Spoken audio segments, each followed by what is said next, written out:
الحمد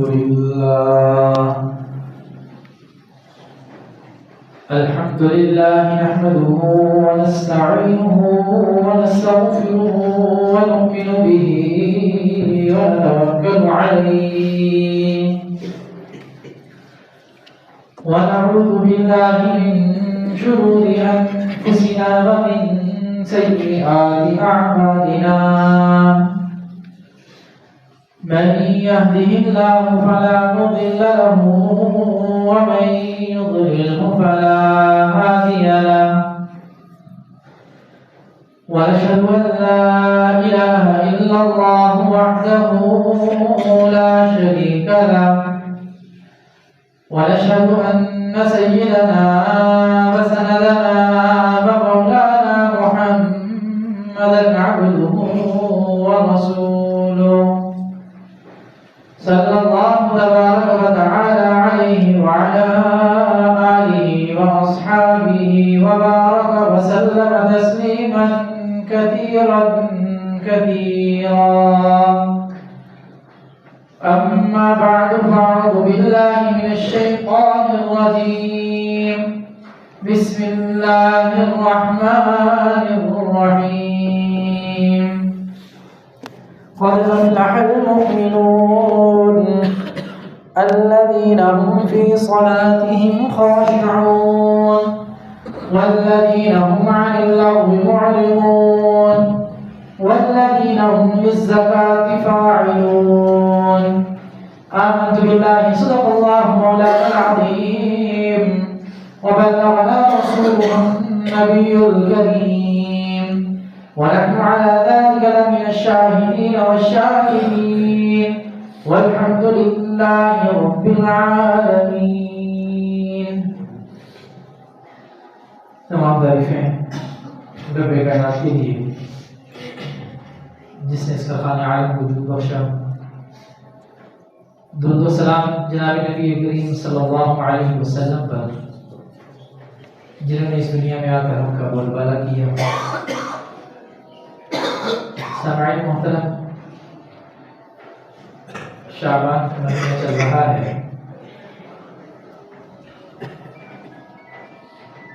علماء نے لکھا ہے کہ جس اہتمام کے ساتھ جناب نبی کریم صلی اللہ علیہ وسلم شعبان کا چاند دیکھا کرتے تھے، باقی کسی مہینے کا چاند اتنے اہتمام کے ساتھ نہیں دیکھتے تھے.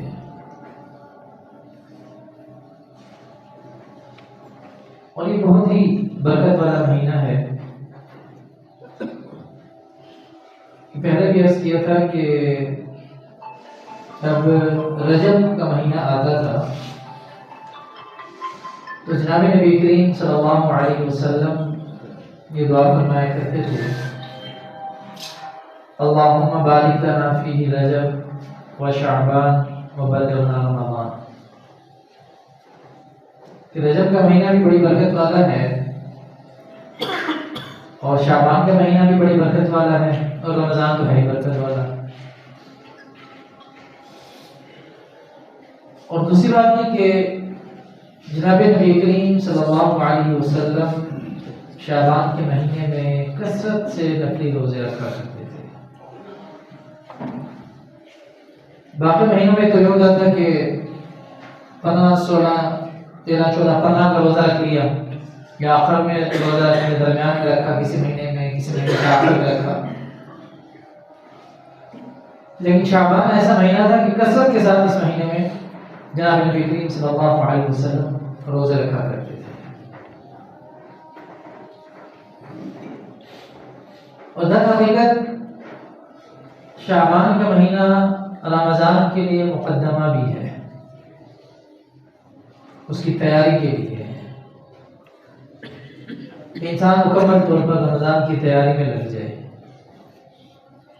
اور آپ علیہ الصلوۃ والسلام کا اس انداز سے روزے رکھنا کثرت کے ساتھ، یہ بھی رمضان کی تیاری کے لیے ہی تھا. اس میں ایک اور مسئلہ سمجھ لیجیے کہ ہونا تو یہ چاہیے کہ اگر کسی کا روزہ رہ گیا پچھلے رمضان کا اسے یہ چاہیے کہ وہ رمضان کے بعد عید گزار کے ساتھ ہی وہ روزے رکھ لے، قضا کر لے ان کی، اس میں زیادہ تاخیر نہیں کرنی چاہیے۔ اور اگر اس وقت نہیں کر سکا تو کم از کم نئے رمضان کے شروع ہونے سے پہلے پہلے اپنے گزشتہ روزے جو قضا ہیں ان کی ادائیگی کر لینی چاہیے، یہ بہت ضروری ہے۔ خاص طور پہ عورتوں کا مسئلہ ہے، ان کے بہت سارے روزے رہ جاتے ہیں ان کے اپنے مسائل کی وجہ سے،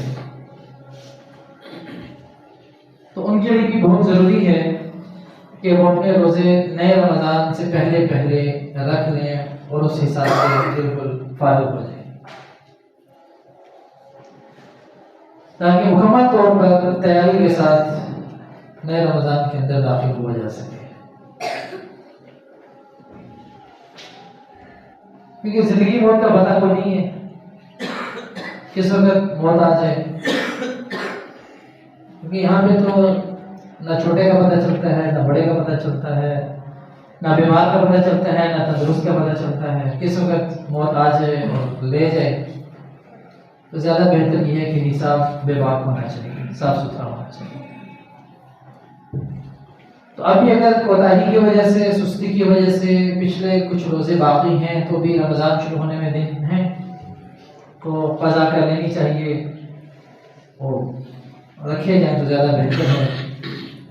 اور خواتین کی بھی جو اس طرف لازمی طور پر دلوانی چاہیے کہ اگر آپ کے روزے کچھ بقایا ہیں تو ان کو بھی آپ رکھ لیں۔ ظاہری بات ہے مرد جو ہے وہ ذمہ دار ہے، باقی معاملات میں اگر مرد یہ سمجھتا ہے کہ میں ذمہ دار ہوں تو یقیناً دینی معاملات کے اندر بھی مرد ہی ذمہ دار ہے۔ اس میں جو بھی دینی معاملہ ہو، نماز ہے، روزہ ہے، قرآن کی تلاوت ہے، پردے کے احکامات ہیں اور جتنے شرعی احکامات ہیں سارے کے سارے مرد ان کا ذمہ دار ہے عورت کا۔ کل قیامت کے دن مرد سے پوچھا جائے گا، تو اس لیے عورتوں کو بھی گھر جا کے بتائیں کہ اگر آپ کے روزے باقی ہیں، کیونکہ پھر بہت بڑھتا جاتا ہے، ہر سال 5 7 8 10 روزے چلے جاتے ہیں تو پھر بہت بڑھتا جائے گا۔ ایک وقت ایسا آئے گا کہ انسان مایوس ہو جاتا ہے کہ اب تو میرے رکھنے کی بس کی بات نہیں۔ دوسری بات یہ ہے کہ ہمارے یہاں عموماً لوگوں کو جو زکوٰۃ کی ادائیگی کا معاملہ ہے وہ تاریخ یاد نہیں ہوتی کہ ہم کب صاحب نصاب ہوئے تھے۔ الحمدللہ ایک بڑا طبقہ ہے جو زکوٰۃ ادا کرتا ہے، بڑے اہتمام کے ساتھ زکوٰۃ ادا کرتا ہے مسلمانوں میں سے، لیکن مسائل کی ناواقفیت کی وجہ سے اس کے اندر بہت زیادہ کوتاہیاں بھی پائی جاتی ہیں۔ ایک بات تو بڑی مشاہد ہے، حوصلہ افزا ہے کہ زکوٰۃ کی ادائیگی مسلمان اہتمام سے ایک بڑی تعداد ہے جو کرتی ہے، یہ خوشی کی بات ہے۔ جہاں پر ایک لمحہ فکریہ ہے وہ یہ ہے کہ مسائل کی واقفیت نہیں ہے، جس کی وجہ سے بس اس سر سے اتارنے والی بات ہوتی ہے اور اکثر لوگوں کی جو زکوٰۃ ہے وہ ضائع ہو جاتی ہے، کیونکہ اندازے سے دے دیتے ہیں، ٹھیک ہے جی اتنی بنتی ہوگی اتنی دے دی، اتنی بنتی ہوگی اتنی دے دی۔ یہ بات یاد رکھیے کہ اتنی بنتی ہوگی اندازے کے ساتھ زکوٰۃ نہیں ہوتی، زکوٰۃ کا باقاعدہ حساب ہوتا ہے۔ اور یہ بات یاد رکھیے کہ زکوٰۃ کا مال جس مال میں شامل ہو جاتا ہے، حدیث مبارکہ کے الفاظ ہیں کہ وہ زکوٰۃ کا مال اس مال کو جس کے ساتھ وہ شامل ہو گیا ہے اسے تباہ و برباد کر کے رکھ دیتا ہے۔ جس مال کے ساتھ زکوٰۃ کا مال شامل ہو جاتا ہے اس حلال مال کو بھی یہ زکوٰۃ کا مال تباہ و برباد کر دیتا ہے۔ اس کی ایک صورت تو یہی ہے، اندازے سے زکوٰۃ ادا کر دی، حساب نہیں کیا، معلوم نہیں ہے کتنی دینی تھی، بس ایک اندازہ لگایا ٹھیک ہے میرے پاس اتنے پیسہ ہے تو لاکھ روپیہ بنتی ہوگی دے دیتے ہیں، 50,000 بنتی ہوگی دے دیتے ہیں۔ اب اگر اس میں 1 روپیہ بھی کم ہوا، 1 روپیہ بھی کم نکل گیا اور وہ ہمارے حلال مال کے ساتھ مل گیا، اب اس 1 روپے نے ہمارے سارے مال کو تباہ و برباد کر کے رکھ دینا ہے۔ اب تباہ و برباد کرنے کا یہ مطلب نہیں ہے کہ مال سارا ضائع ہو جائے گا۔ تباہ و برباد ہونے کا مطلب یہ ہے کہ اس مال سے جو فائدہ حاصل ہونا تھا، مال جس مقصد کے لیے تھا، اس میں اب وہ نہیں لگے گا۔ ایک ہے کہ تباہ و برباد ہو جائے گا، وہ تو بالکل ٹھیک ہے، سمجھ میں آپ کی بات، سارا مال ضائع ہو گیا۔ ایک ہے کہ مال ہے بھی، مال تو ہے ہمارے پاس، ضائع بظاہر نہیں نظر آ رہا کہ ضائع ہو گیا، لیکن اس سے جو فائدہ حاصل ہونے والا تھا وہ فائدہ حاصل نہیں ہو رہا، وہ بیماریوں میں لگ رہا ہے، وہ مقدمات میں لگ رہا ہے، وہ کچہریوں میں اٹھانوں میں لگ رہا ہے، وہ ان جگہوں پہ ضائع ہو رہا ہے سارا، اس سے راحت حاصل نہیں ہو رہی ہے، اس سے ایک بے چینی پیدا ہو گئی ہے۔ تو یہ اس کا مال نے تباہ و برباد کر دیا، زندگی برباد ہو گئی۔ ایک تو مطلب یہ ہے کہ زکوٰۃ کا مال اصل مال کے ساتھ شامل ہو گیا، ایک مطلب یہ ہے کہ وہ تباہ و برباد ہو جائے۔ اس کا ایک اور مطلب یہ ہے کہ ایک صاحب ہیں، وہ زکوٰۃ کے مستحق نہیں ہے، وہ زکوٰۃ کے مستحق نہیں ہے، لیکن انہوں نے زکوٰۃ کا مال لے لیا۔ اب یہ جو زکوٰۃ کا مال انہوں نے لے لیا ہے، اب ان کے اصل مال کے ساتھ جب وہ زکوٰۃ کا مال شامل ہوگا تو ان کے مال کو بھی تباہ و برباد کر کے رکھ دے گا۔ دینے والا بھی محتاط رہے، لینے والا بھی محتاط رہے۔ دینے والے کو ٹھیک ٹھیک حساب کر کے دینا ہوگا کہ کتنی بنتی ہے، کب سے بنتی ہے، کیسے بن رہی ہے، کس کو دینی ہے، کیسے دینی ہے، یہ ساری چیزیں اس کے علم میں ہونی چاہیے۔ اور دوسری بات یہ کہ جو لینے والا ہے اس سے بھی معلوم ہونا چاہیے کہ کیا میں زکوٰۃ کا مستحق ہوں یا نہیں ہوں۔ اگر ہے تو ٹھیک، لیکن اگر نہیں ہے تو یہ جان لے کہ اس کا باقی مال بھی تباہ و برباد ہو جائے گا، زندگی کے اندر سکون باقی نہیں رہے گا۔ اور ایسا ہوا ہے بہت سارے لوگ،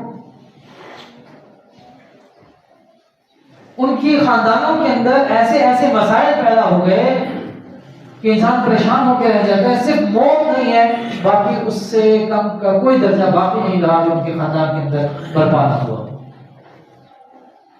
اب کیا ہوتا ہے، باپ نے بیٹے کو قتل کر دیا۔ اب آپ اندازہ لگائیں کہ ایک طرف شوہر ہے، ایک طرف بیٹا ہے، یہ جس کا بچہ گیا اس کا کیا قصور ہے؟ بیٹے نے باپ کو قتل کر دیا، یہ خود بیوہ ہوگی، اب رونے کی بھی نہیں ہے، خوش ہونے کی بھی نہیں ہے، ایک طرف شوہر ہے، ایک طرف بیٹا ہے، یہ کیا ہے؟ اور بہت بڑے بڑے مسائل کے اندر لوگ گرے ہوئے ہیں، اور اس کی ایک بڑی وجہ یہی ہے کہ زکوٰۃ کا مال اصل مال کے ساتھ مل گیا۔ یا تو دینے میں بے احتیاطی کی زکوٰۃ کے، یا زکوٰۃ کے لینے میں بے احتیاطی کی، بہر دو صورت یہ معاملہ بن گیا۔ اور تیسری چیز یہ ہے کہ ہمارے ذہنوں میں ایک یہ تصور ہے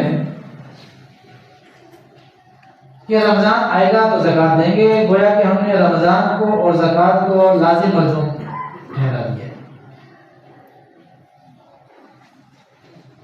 حالانکہ زکوٰۃ تو اس تاریخ کو حساب اس کا چلنا تھا جس تاریخ کو یہ حضرت صاحب نصاب ہوئے ہیں، جس تاریخ میں یہ بندہ صاحب نصاب ہو گیا ہے، اس تاریخ سے اس کا زکوٰۃ کا معاملہ شروع ہو گیا۔ اب فرض کریں آج 1 تاریخ ہے، 1 مارچ ہے، یہ میں آگے آپ یہ بھی بتاؤں گا کہ اسلامی تاریخوں کے حساب سے زکوٰۃ ہوتی ہے یا دوسرے حساب سے جو ہم مہینے چل رہے ہیں اس حساب سے ہوتی ہے۔ یہ آپ کو ایک ویسے مسئلہ سمجھانے کے لیے بات کر رہا ہوں۔ 1 مارچ کو میں صاحب نصاب ہو گیا،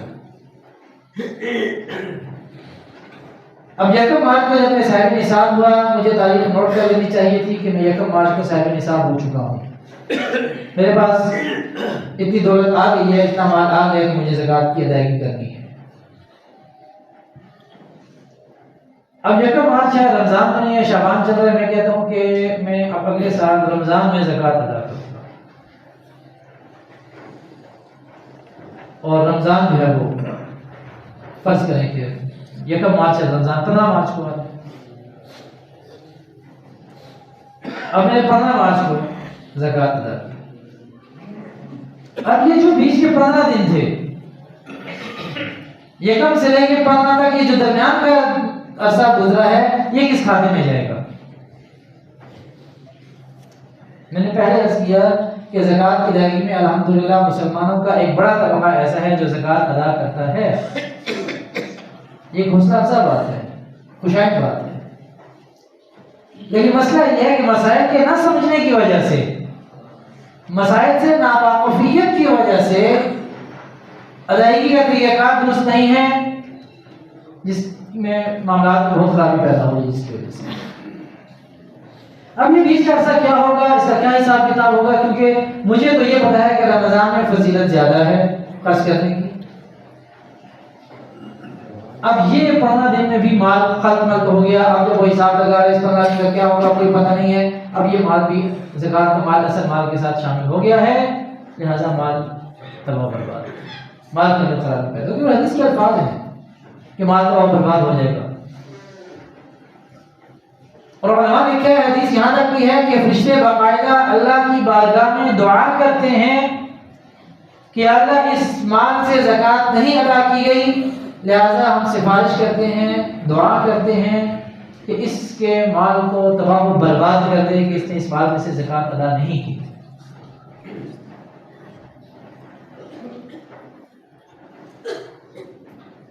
یہ معمولی بات نہیں ہے کہ پیسہ ہے، زکوٰۃ ادا نہیں ہو رہی، اور جب نہیں ہو رہی، قرآن یہ کہہ رہا ہے کہ مال اور اولاد یہ تمہارے لیے فتنہ ہے، انما اموالکم و اولادکم فتنہ، یہ مال اس وقت فتنہ بنے گا جب اس مال میں سے جس کا حق ہے اس کو ادا نہیں کیا جائے گا، یہ بات یاد رکھیے، جو اس وقت فتنہ بن جائے گا۔ ایک کہے گا میرا حصہ اتنا بنتا ہے، دوسرا کہے گا میرا حصہ اتنا بنتا ہے، ایک کہے گا اس کے اوپر میرا حق ہے، دوسرا کہے گا اس کے اوپر میرا حق ہے۔ باپ کے سامنے اولاد لڑ رہی ہے، گتھا ہو رہی ہے، ایک دوسرے کو مار رہے ہیں، قتل کر رہے ہیں، مقدمہ بازیاں ہو رہی ہیں، اور باپ یہ سارا کچھ دیکھ رہا ہے، اس وقت اس کے دل کے اوپر کیا گزر رہی ہے، یہ سوچنے کی بات ہے، جلی بات ہے۔ ایک خون ہے، اپنی اولاد ہے، ایک ماں کی چھاتی سے دودھ پینے والے ہیں، اور گتھا ہونے میں ایک دوسرے کا چہرہ دیکھنے کے لیے تیار نہیں ہے، ایک دوسرے کے گھر جانے کے لیے تیار نہیں ہے، ایک دوسرے سے بات کرنے کے لیے تیار نہیں ہے۔ بیٹا باپ کو کہہ رہا ہے اگر تو اس کے گھر جائے گا تو میرے گھر نہیں آنا، بیٹی ماں سے کہہ رہی ہے اگر فلاں بہن کے گھر جائے گی تو میرے گھر نہیں آنا۔ پھر تو یہ فتنہ بنا ہوا ہے۔ اس کی بڑی وجہ کیا ہے؟ اس کی بڑی وجہ یہ ہے کہ ہم مال میں سے ان لوگوں کا حق ادا نہیں کرتے جن کا حق ادا کرنا چاہیے، اور پھر ہوتا کیا ہے؟ پھر یہ لڑائیاں ہوتی ہیں، اور یہ جیسے حدیث مبارکہ کے الفاظ ہیں کہ پھر وہ مال تباہ و برباد ہو جاتا ہے، وہ ہلاکت کی طرف انسان کو لے جاتا ہے۔ پھر یہ سارا کچھ دیکھنے میں ملتا ہے، پتہ نظر اس کے کہ ہم اس کی طرف اس بات کی طرف توجہ نہ کریں، لیکن یہ ہوتا ہے۔ تو اس لیے لازمی بات یہ ہے کہ جب انسان صاحب نصاب ہوا ہے اس کو تاریخ پتہ ہونی چاہیے کہ کس تاریخ سے صاحب نصاب ہوا۔ عموماً غفلت میں بھول جاتے ہیں انسان، تو پھر رمضان کے شوق میں کم از کم یہ ہونا چاہیے کہ رمضان سے پہلے ہم اپنا حساب کتاب کلیئر کر لیں، اور یکم رمضان ہی کو زکوٰۃ ادا کر دیں، اور پھر یکم سے یکم ہی حساب رکھیں، اور پھر اس کے علاوہ کچھ اوپر کر ادا کریں، 1000 1500 2000 اوپر ادا کریں، جتنا توفیق سے اوپر کی ادائیگی ہونی چاہیے، تاکہ کہیں پچھلے سالوں میں کمی کوتاہی ہو گئی ہو تو یہاں پہ آ کر برابر ہو جائے، مال ہلاکت سے بچ جائے۔ یہ بہت ضروری ہے.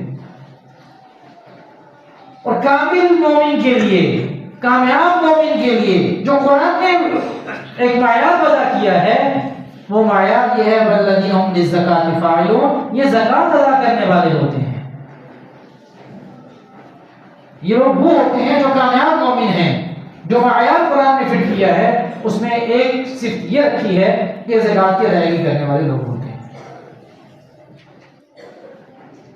اور صرف اتنا نہیں ہے، قرآن کی بہت ساری آیات ہیں جن میں انسانوں کو جھنجھوڑا گیا ہے کہ زکات کیوں ادا نہیں کرتے، مال میں سے کیوں خرچ نہیں کرتے.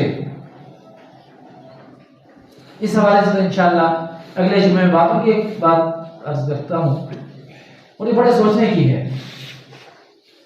میں پہلے یہ بات بہت دفعہ کہی ہے کہ مال کہاں سے کمایا، کہاں خرچ کیا، اس کا سوال بنا ہے لازمی طور پہ. یہ ہمارے یہاں پہ قریب میں یہ ایک کاشی فوڈس والے ہیں، اس میں دو بندے دونوں کے ساتھ الحمدللہ اچھی صاحب جو ہے جاننے والے ہیں.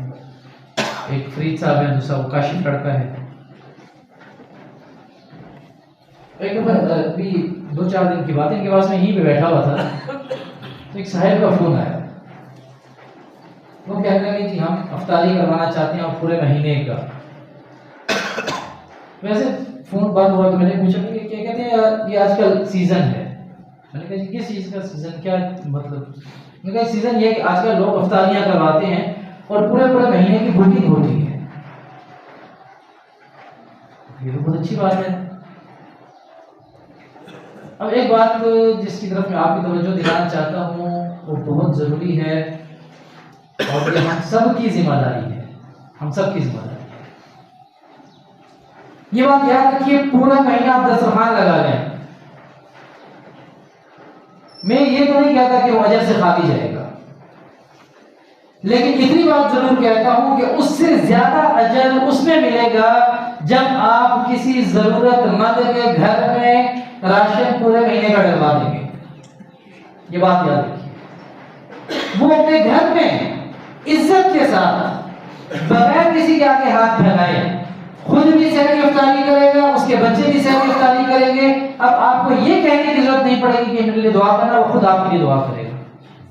تو ہر سحری افطاری میں آپ کو دعا کرے گا. کتنے ایسے لوگ ہمارے سامنے موجود ہیں، ہر بندہ دسترخوان پہ آ کے نہیں بیٹھے گا. مجھے بھی کہ آپ دسترخوان پہ آ کے بیٹھے، ہم باہر دسترخوان لگاتے ہیں، میں تو کبھی بھی نہیں بیٹھوں گا.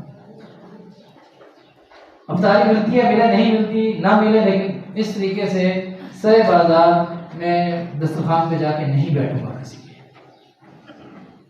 اور یقیناً آپ سب لوگ بہت عزت دار لوگ ہیں، خاندانی قسم کے لوگ ہیں. آپ کو بھی اگر کبھی کوئی پریشانی ایسی آ جائے تو آپ بھی نہیں بیٹھیں گے. تو ہر بندہ آپ کے دسترخوان پہ آ کے نہیں بیٹھنے والا. بہت سارے ایسے گھر ہوں گے جہاں پر اس دن کی افطاری نہیں ہوگی، لیکن باہر افطاری کے لیے دسترخوان لگا ہوگا. وہ اپنی عزت بچانے کے لیے باہر نہیں آئے. میں پہلی کہہ رہا ہوں، میں یہ نہیں کہہ رہا کہ آپ کو ثواب ملے گا نہیں ملے گا، وہ آپ کو اللہ کا معاملہ ہے. وہ نیت کیا ہے، وہ جذبہ کیا ہے، وہ آپ کا اللہ کا معاملہ ہے. لیکن اس میں ثواب زیادہ ہے، یہ یقینی بات ہے. آپ بھلے سے 30 دن افطاری نہ کروائیں، آپ 30 دن افطاری نہ کروائیں، آپ 10 گھروں کے اندر جو صحیح مستحق لوگ ان کے گھر میں کھانا پہنچا دیں، یقین کریں آپ کو اس سے زیادہ اجر ملے گا. وہ عزت کے ساتھ اپنے نفس کو خوار کرنے سے ہٹ کے، اس کا عزت نفس پر جرم نہیں ہوگا.